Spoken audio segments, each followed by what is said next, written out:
guys, Nick here. Not gonna work. Sun's all in my face. Let's try this. Yeah, a little better, but the sun's still in my eye. Dang near perfect, but it's cold. Let's go back to the shop. Warmth. Getting a little cold out there. If you're wondering what's up with the white hair on my monster bass sweater right here, my Jack Russell loves me. I'm not gonna let your attention to detail affect the relationship I have with my animal. Number one, I often see guys fishing around dead vegetation, and that's sometimes okay in the middle of a sunny day. So I'll explain something. Just like plants that are on land, aquatic plants that are in water, when wintertime comes, they drop their leaves. The roots are still down there. They're still alive. But photosynthesis is not happening that much because the sun's not as intense during the winter. So what happens is in those low light hours, first thing in the morning around dead vegetation, they're consuming oxygen. What they've dropped is decomposing. That's consuming oxygen. The dissolved oxygen levels will be lower right there. So they'll either be a little bit deeper or a little bit away from that. Sometimes in the middle of the afternoon, there's still some stuff that's alive down there. Cyanobacteria, not zooplankton, phytoplankton, the algae, will also produce oxygen, so dissolved oxygen in the water during the middle of a sunny day.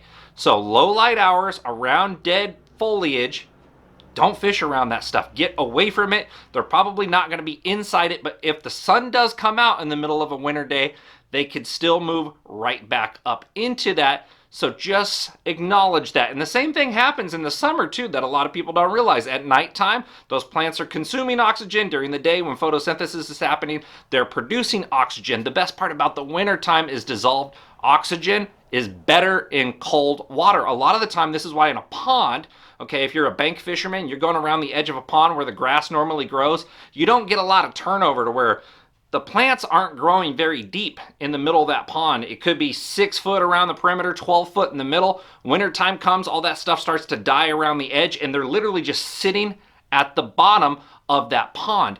The contrary is if you're on a big giant lake with big steep walls, you get these thermoclines where when all the plant life starts to decompose, you get these big winds, you get some waves out there, and all that stuff settles down to the bottom, and it's all decomposing, so you have a bad layer that they can't breathe. You have this great layer, then you have this cold layer on top, and that special layer is called the thermocline. You've heard me talk about this in other videos, but remember, low light, you don't want to be around dead plant life.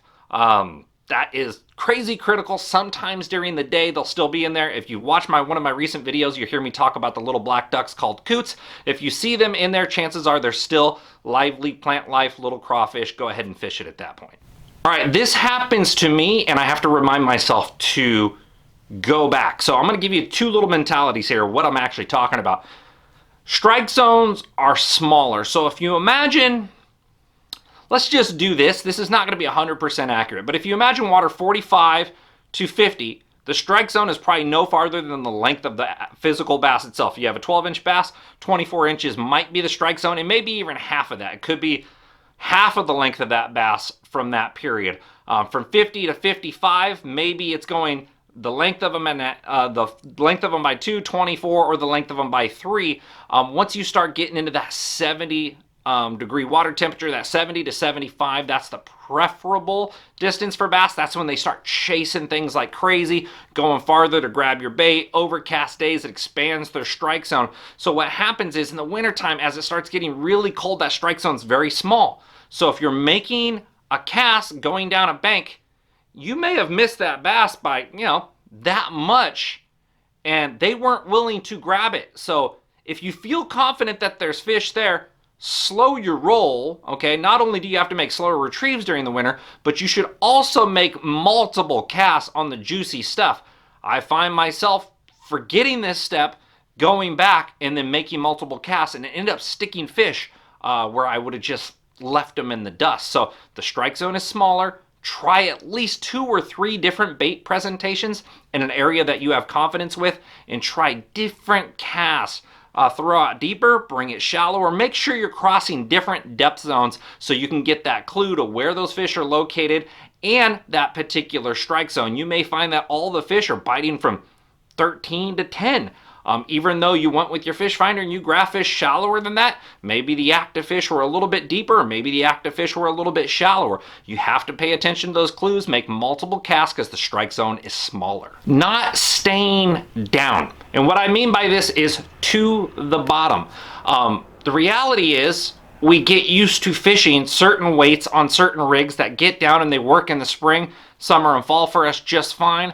But we don't realize is that we're getting colder in the winter, we're getting more impatient, we're reeling a little too fast, and it's staying up off the bottom. A lot of the time in the wintertime, the bass want to hunker down to the bottom and they physically want something bumping the bottom. I've talked about this in other videos where they've cut open the bellies of bass and they found clams. Clams are not suspended, clams are not swimming around, they're right down there on the bottom. The bass don't want to do much, they're sluggish, okay? So make sure if you're retrieving a bait, yeah, you're slow rolling. Sure, we all know to slow roll and go slower in the wintertime, but you need to actually stop. You know, when I talk about a jerk bait, you jerk, you're stopping. Rarely ever are they eating it on the jerk. What happened is when you thought they ate it on the jerk, you had a little slack, you jerk, then you caught up to the fish and he was on there. But 9 times out of 10, they eat it on the pause, they eat it on the stop. Even with a reaction bait, like if you're slow rolling a crankbait down there, still pause it. You can put heavier hooks or wrap a little tiny bit of solder around that to slow the float rate of it coming up. Little wiggle warts, the rock crawler is a good one. The MR6 by Bill Lewis is a good one for the low 50-degree mark. But if you're getting near 50 to upper 40s, those crankbaits aren't going to have the love. You're going to need to use a jerk bait or a soft plastic swim bait. Reel it, stop it. Make sure you're touching the bottom or you're very close to the bottom, and stop frequently throughout your retrieve. What's going on is you're probably not making bottom contact. That's one of the biggest mistakes I see, is guys getting impatient. We've done it. I've done it. I still do it probably. I start getting cold, wind's blowing, and I'm thinking about other stuff, and I'm just reeling, and it's coming up off the bottom. But the more often you can tell yourself to make sure you're making bottom contact is critical. Cast out there. Make sure it hits the bottom before you start. That's the guarantee. If you're assuming you're near the bottom, you're probably already making a mistake. Make sure it gets down. Watch your line. Make sure your line stop moving. If it stopped moving, you're down. And then you can start that slow retrieve, but stop frequently. Going down the bank thinking you're going to catch a bass here and there in the winter. That does happen. But what happens is in the wintertime, you bass start to get this it's like a little wolf pack schooling mentality. They're not roaming around necessarily hunting out bait, but they're in these little schools of like 5 to 10 fish, sometimes even bigger schools. The bigger schools are usually during the summertime, and sometimes in the fall they'll chase bait, but they're not necessarily schooling. They're just working together to chase a big crowd of bait, even though that is a school of fish. So sure, Nick, yeah, they're schooling, okay. But in the wintertime, the fish are grouped up together.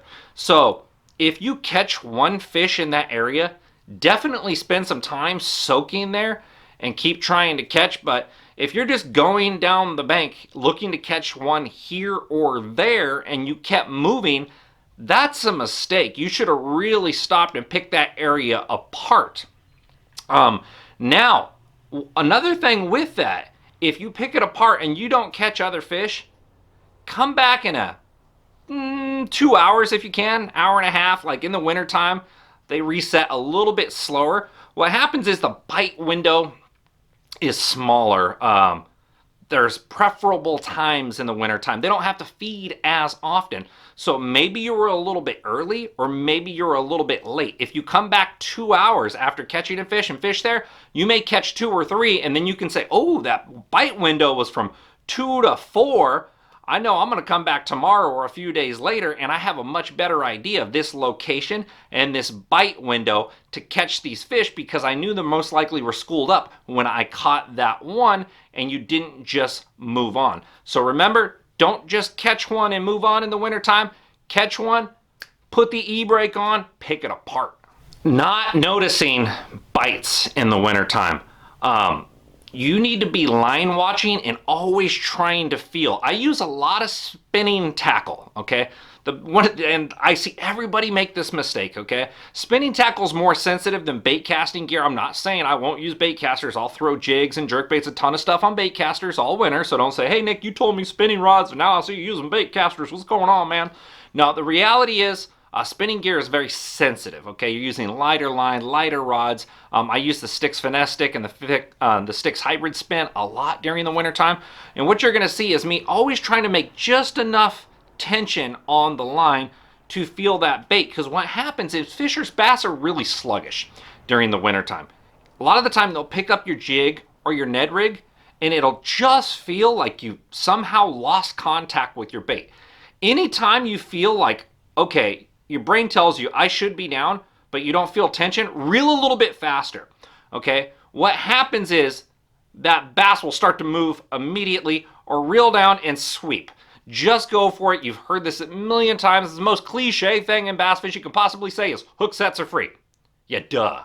Okay, congrats, thanks. And I know you said that a million times. And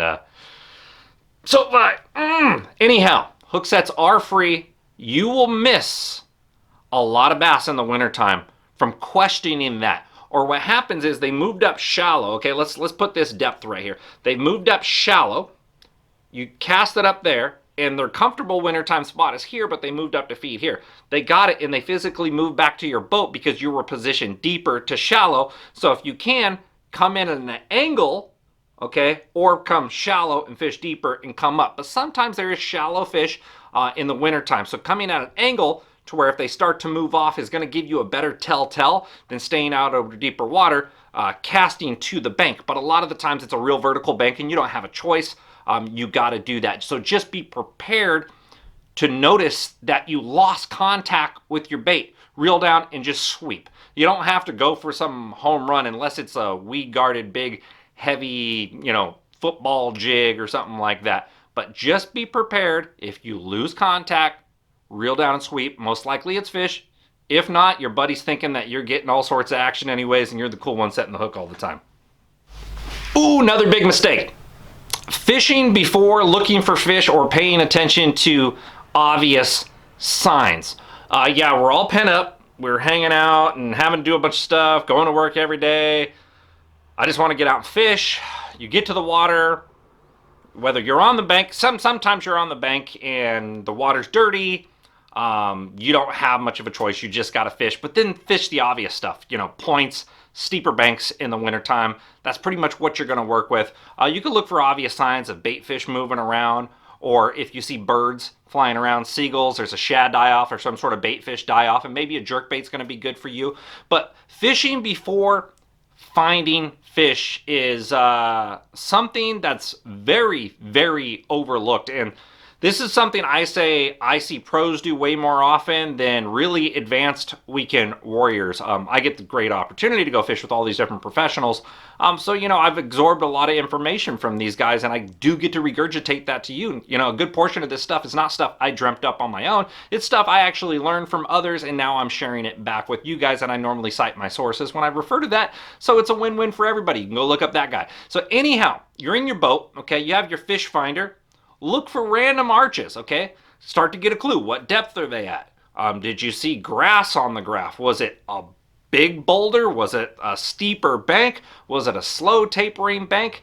And start to get those clues to where these fish are. Look for humps. Look around on main link points. Start deeper. Start graphing up shallow. Go back and forth and get these clues because fish are balled up in the wintertime more often than not. Not 100% of them. This is bass fishing. Everything goes by percentage. And some days they may be all individual and that whole schooling up thing could be completely wrong. But I'm talking about the majority of the experiences I've had is that most likely they are schooled up in the winter. I have caught here and there, okay?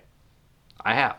So find these fish, gather clues before you start fishing. If the water's clear, look around. Do you see bluegills? Do you see crawfish up shallow? Another little clue you can get from that, even if you're bank fishing or from the boat, how deep can you see? If you can only see 3 foot deep, chances are the fish are going to be from 3 to 6, all right? They do like a little bit of warmth, and they want that more vertical stuff. They don't necessarily always want 90 degrees, even though sometimes they'll be suspended on that stuff. That's where float and fly works really good in the wintertime. But a lot of time they're on that steep stuff because they like to just go up and down in the winter. And if you could see 6 foot deep, fish that 6 to 9. Oftentimes, that's where those active fish are going to be. So remember, guys, just be on that visual line. Look for obvious signs. Do you see birds? Use your graph. Try to locate fish and grab a clue before you just start chucking and winding. Otherwise, you're fishing with hope and it's just for fun. And if that's all you went out there for and you didn't really care how well you performed, then overlook this whole thing. It doesn't matter. Just go fish and have fun and drink a beer. Who cares? I like to do that some days too. Line diameter. A lot of guys will be fishing shallow water from spring through fall, and going from like 20-pound tests to 15-pound tests when the water gets cold, believe it or not, is going to catch you more fish. Thinner line makes your bait behave more natural. Your bait sinks down there. It gets to the bottom faster. It's going to make you more efficient. If you are concerned about that, you can do braided line to a leader. A lot of people do this. Braid is a much thinner diameter for how strong it is. For example, 50-pound braid is 12-pound diameter. Therefore, when you make a 100-foot cast, that's much less resistance you have on your bait sinking. When they touch it, there's less bow, less water resistance in your line to where you're going to feel that bite a lot better, guys. So don't fish too heavy a line in the wintertime. Pick up a spinning rod, get comfortable, easier hook sets, get away from those weed guards, expect more subtle, and catch a lot more fish. Fluorocarbon line. I still see a lot of people buying the most affordable stuff they can buy off the shelf, and that's monofilament or copolymer line. Those are generally your most affordable ones, and they're stretchy. In the wintertime, a lot of these bites are real subtle, and we're going to go over that. And you're just not going to feel it, okay, with a line with stretch. If you make an 80-foot cast, you know, most copolymers or monos have like 18 to 25% stretch. Think about how much stretch that is. You're going to lose the sensitivity, but a lot of people say, well, fluorocarbon is just too expensive. Buy something like braid, you know, a backer line, and then get fluorocarbon leader, or buy a spool of fluorocarbon to where you can just tie it on and use that, because the braid's going to last you 4 or 5 seasons. And then once it starts to look wore out, spool it onto another reel, and then that line near the center of the spool is like brand new line, and tie a fluorocarbon leader onto that. That's going to cut down on cost. You're going to get the sensitivity you guys need in the winter time. So don't use stretchy lines. Don't look for the super affordable stuff. Get some braid, get some fluorocarbon, make sure it's actual fluorocarbon. I use the P-Line Tactical fluorocarbon all the freaking time. Super sensitive. You're going to need it in the winter. You're going to need to know if you're dragging down rocks. It's going to dictate that feeling through your rod. Use a sensitive rod. You know, my whole sticks line up, my rod company right here, all super sensitive stuff, or no matter who you have, just make sure you can detect what your bait's touching. Common size baits. And when I mean common size baits, if you look at most bass fishing lures, you're going to see they're all around 4 to 6 inches in length.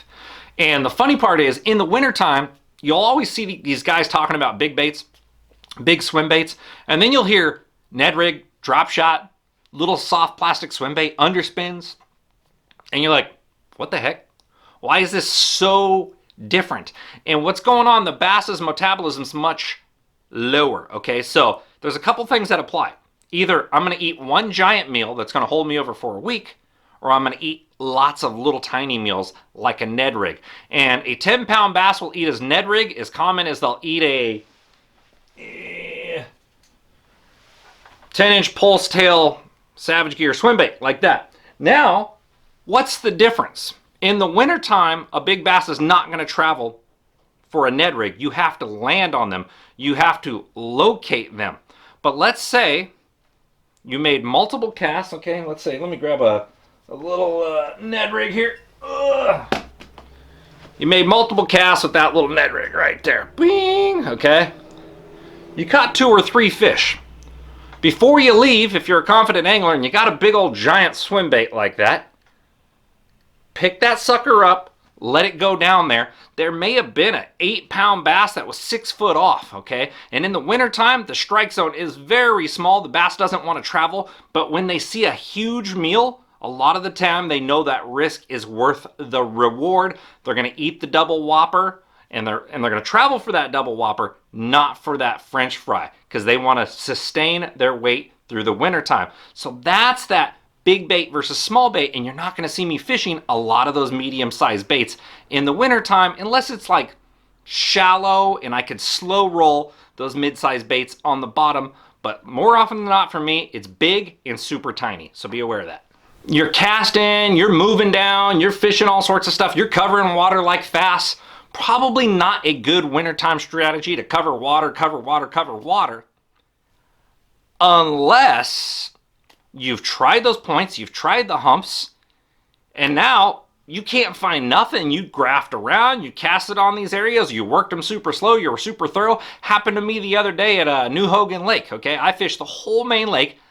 I missed one fish. It swam down, caught me off guard like I'm going to talk about, and I missed the hook set. Believe it or not, yeah, I screwed up.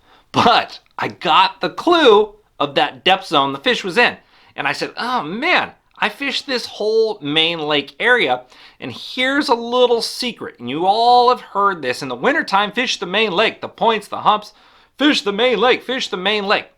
If you have a creek arm that's half the size of your main lake, or even closer to the size of your main lake, or a river channel that's huge, fish will live in those year round.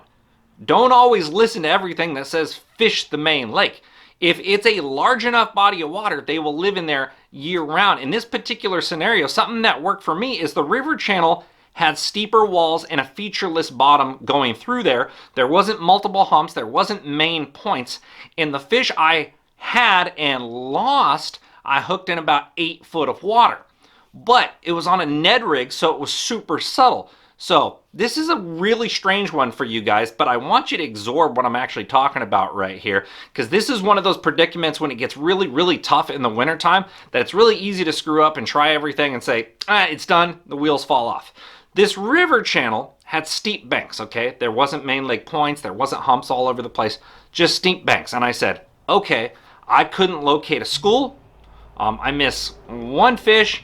I'm gonna go into this river channel and look to see what I have going on. So I went halfway up this river channel, getting away from the main lake, and the more vertical walls, I put on a heavier Ned rig head because too light is a problem because you're not making bottom contact. And I did the little EWG weedless style, okay? So it's a little Ned rig head, a little heavier with a little tiny EWG, and I had the weedless TRD rigged up on there just to where I can fish it faster. I was casting up to 6 foot, dragging it out to about 8 or 9, picking it up, reeling it back in, casting it back out, dragging it. So I was moving slow but effective, and that was one of those weird predicaments where I chose to cover water instead of fishing one spot very thoroughly, which I tried earlier on the day in the main lake. So I went through, got 2 bites, went down, came back an hour and a half later, and I got 3 more. But the first 5 hours of that day was a goose egg for me, but I got those bites, I went back, thoroughly fished them from one clue and put together a pretty solid limit.